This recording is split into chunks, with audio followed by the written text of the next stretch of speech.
जंग जो जीती है आपने, आपकी अफवाज ने, आप उनकी जो दिलेरी, उनकी जो एक्सपर्टीज, और वो भी कन्वेंशनल वॉरफेयर में, दुनिया दंग रह गई है। फील्ड मार्शल ने फ्रंट से लीड किया, एयरफोर्स ने कमाल कर दी। तो ये है nothing succeeds like success. Pakistan की जंग में जीत से दुनिया दंग रह गई। भारत के खिलाफ कामयाबी पर आज तक तज़किरे हो रहे हैं। वज़ीर-ए-आज़म शहबाज शरीफ का काबीना इजलास से खिताब, कहा फील्ड मार्शल आसिम मुनीर ने फ्रंट से लीड किया, एयरफोर्स ने कमाल कर दिखाया। एयरफोर्स की कारकर्दगी से कौम का सर फखर से बुलंद हो गया। पूरी कौम की यकजहती ने हमारी कामयाबी को मुमकिन बनाया। दहशतगर्दी के खिलाफ जंग में कौम मुत्तहिद है। दहशतगर्दों के नापाक अज़ाइम को नाकाम बनाने का आज़म दोहराया गया। शुहदा की कुर्बानियाँ रायगा नहीं जाएंगी। गजा में जुल्म व बर्बरीत की ऐसी मिसालें तारीख में नहीं मिलती। पाकिस्तान की कौम गजा पर यकसू है। हमारा मौक़िफ़ बिल्कुल वाज़ेह है। गजा के लिए पाकिस्तान की आवाज़ दीगर मुल्कों के साथ मिलकर एक तवाना आवाज़ बनेगी।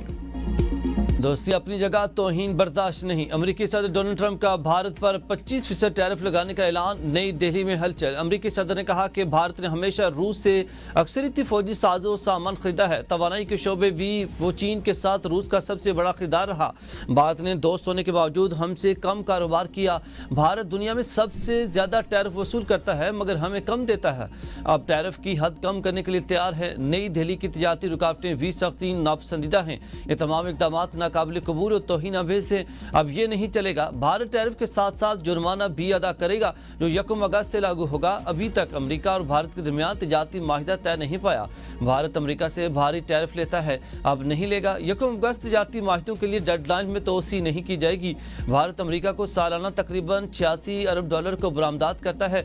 अमेरिका को की जाने वाली बरामदात में अद्वियात, टेलीकॉम आलात, जवाहरात और गारमेंट शामिल हैं। अगर ये पाबंदी मुस्तकिल रही तो भारतीय बरामदात में बड़ी कमी आ सकती है।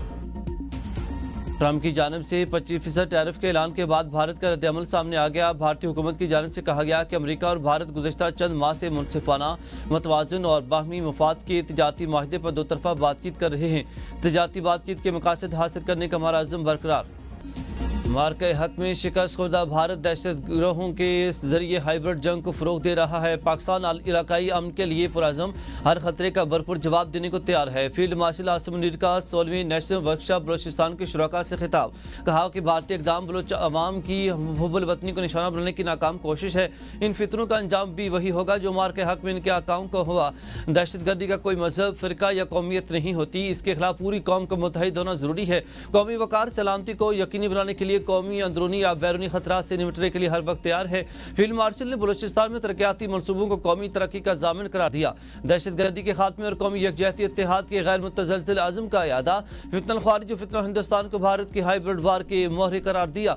दहशतगर्दों के भारतीय सरपरस्ती की शदीद मजम्मत। नशिस्त के इख्तिताम पर फील्ड मार्शल ने शुरका के सवालात के तफसीली जवाब दिए।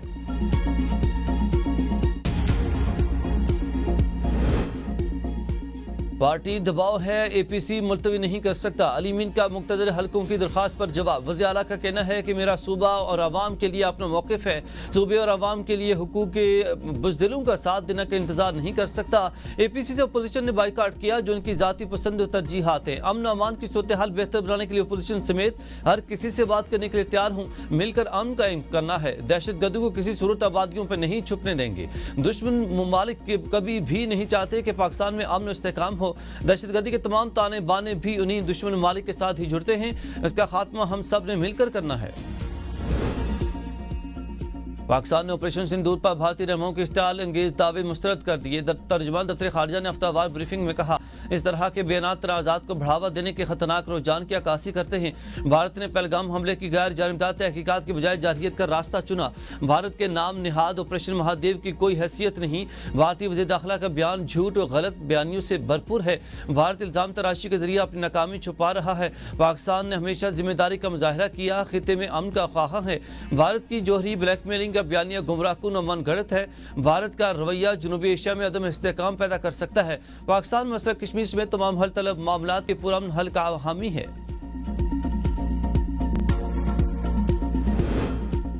भारतीय पार्लियामेंट में निरंतर सिलेंडर के नारे लग गए। जब बच्चन की कड़ी तनकीद, कहा कि बीवियों ने अपने शोहरों को खो दिया, सोग में सिंदूर पहुंच दिया और आप इसे ऑपरेशन सिंदूर कहते हैं। वज़ीर-ए-आज़म नरेंद्र मोदी पर अपोजिशन की शदीद तनकीद। राहुल गांधी ने कहा कि हर कोई जानता है कि मोदी ट्रंप को झूठा नहीं कह सकते क्योंकि वो इस काबिल नहीं।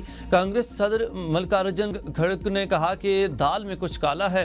गुरजीत सिंह जुला ने कहा कि हम तो कह रहे हैं कि 35 राफेल को लाइन में खड़ा करके पाकिस्तान को चुप करा दो।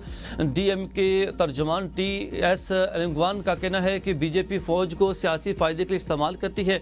कांग्रेस एमपी इमरान मसूद ने कहा कि मोदी ने ट्रंप के झूठ का जिक्र तक नहीं किया। बानी पीटीआई के बेटे शायद पूरी करके पाकिस्तान आ सकते हैं। वज़ीर दफ़ा ख्वाजा आसिफ कहते हैं कि बानी पीटीआई के बेटों को आने से हुकूमत क्यों रोकेगी। पाकिस्तान आने के लिए विजिट, इजाज़त और शराइत पूरी करके आ सकते हैं। मैंने मीडिया पर ही पढ़ा है कि वालिद ने मना किया कि वो ना आए। उनका कहना था कि अगर बानी पीटीआई के बेटे फैसले कर रहे हैं तो बिल्कुल पाकिस्तान आए। हमारा मौक़िफ़ सिर्फ ये है कि पीटीआई तशद्दुद की तरफ रुजू ना करे। एहतजाज करना सियासी जमातों का हक होता है, उन्हें इसकी इजाज़त होगी। अगर पीटीआई चाहती है कि 9 मई या 26 नवंबर फिर बर्पा करे तो इसकी इजाज़त नहीं दी जाएगी। वज़ीर दिफा का कहना था कि पाकिस्तान ने मोदी की साख मट्टी में मिला दी। भारतीय वज़ीर-ए-आज़म अब बैनुल-अक़वामी मज़ाक बन चुके हैं।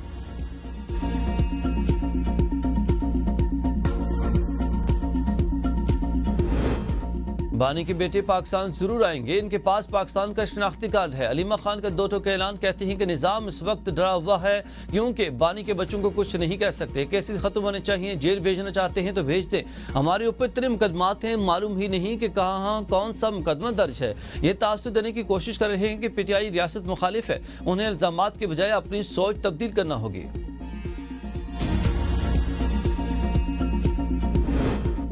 फुप्पो की ख्वाहिश पूरी न हो सकी, भतीजे पाकिस्तान नहीं आ रहे। अजमा बुखारी का अलीमा खान पर तंज, कहा साबिक भावज ने अपने बच्चों को पाकिस्तान जाने से रोक दिया। जब महात्मा के अपने बच्चे ही एहतजाज में शामिल नहीं होंगे तो इनकलाब कैसे आना था। 5 अगस्त का एहतजाज आगाज से कबल ही फ्लॉप शो हो गया। अलीमा बाजी ने भी 5 अगस्त के नाम निखात एहतजाज की नाकामी की पेशगी इतला दे दी। पीटीआई की मौजूदा क़यादत भी एहतजाज की हामी नहीं। खैबर पख्तूनख्वा के बलदियाती इदारों में 354 अरब की माली बेज़ाब्तियों चार्जशीट है। चोर चोर कर राग लापने वाले खुद 12 साल से करप्शन के रिकॉर्ड कायम कर रहे हैं। 9 मई के वाकयात पर निदामत और शर्मिंदगी की बजाय इनका दिफा करना भी शर्मनाक है।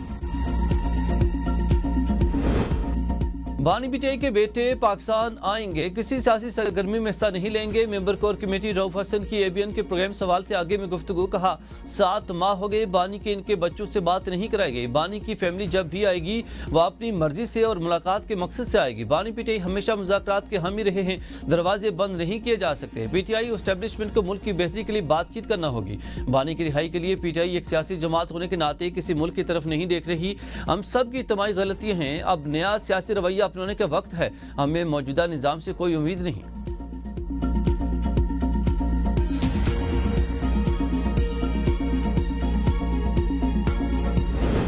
ताजे तंजीमों का शरह सूद सिंगल डिजिट तक लाने का मुतालबा मुस्तरद। शरह सूद 11% पर बरकरार। स्टेट बैंक ने नए माली साल की पहली मॉनिटरी पॉलिसी का ऐलान कर दिया। Governor state bank Jameel Ahmed ने प्रेस कॉन्फ्रेंस करते हुए कहा कि मुआशी इशारियों में बेहतरी आई है। बैरूनी खातों पर ज़्यादा तवज्जो मरकूज है। मई और जून में महंगाई की शरह बढ़ी। महंगाई की मौजूदा शरह 7.2% है। अगले साल महंगाई की शरह 5 से 7% रहेगी। तरसीलात ज़र में $8 अरब का इजाफा हुआ। तरसीलात ज़र अगले साल $40 अरब तक पहुँच सकते हैं। नमू 3.25 से 4.25% तक रहेगी। 14 साल बाद हमारा करंट अकाउंट सरप्लस रहा। पिछले साल की तमाम बैरूनी अदायगियां वक्त पर हैं। रवां माल साल $26 अरब की बैरूनी अदायगियां करनी हैं। सेनेट में खैबर पख्तूनख्वा से ख़वातीन की खाली नशिस्त पर इलेक्शन आज होगा। तर्जुमान इलेक्शन कमीशन के मुताबिक इंतखाबात के लिए खैबर पख्तूनख्वा असम्बली हाल को पोलिंग स्टेशन का दर्जा दे दिया गया। पोलिंग सुबह 9 बजे से 4 बजे तक जिरगा हाल में होगी। पीपल्स पार्टी और नून लीग में सीट एडजस्टमेंट। नून लीग के उम्मीदवार सोबिया शाहिद के हक में पीपी उम्मीदवार राहिला बीबी दस्तबरदार। पीटीआई के आज़ाद उम्मीदवार समीरा शम्स मैमुना बासित भी दस्तबरदार। आज़ाद उम्मीदवार साजिदा बेगम ने भी इलेक्शन से किनारा कशी इख्तियार कर ली। इलेक्शन कमीशन के मुताबिक 5 ख़वातीन उम्मीदवार मैदान में रह गई। मुस्लिम लीग नून की सोबिया शाहिद JUIP की शाजिया इंतखाबी दौड़ में शामिल। सानिया निश्तर की खाली नशिस्त पर भी आज इलेक्शन होगा।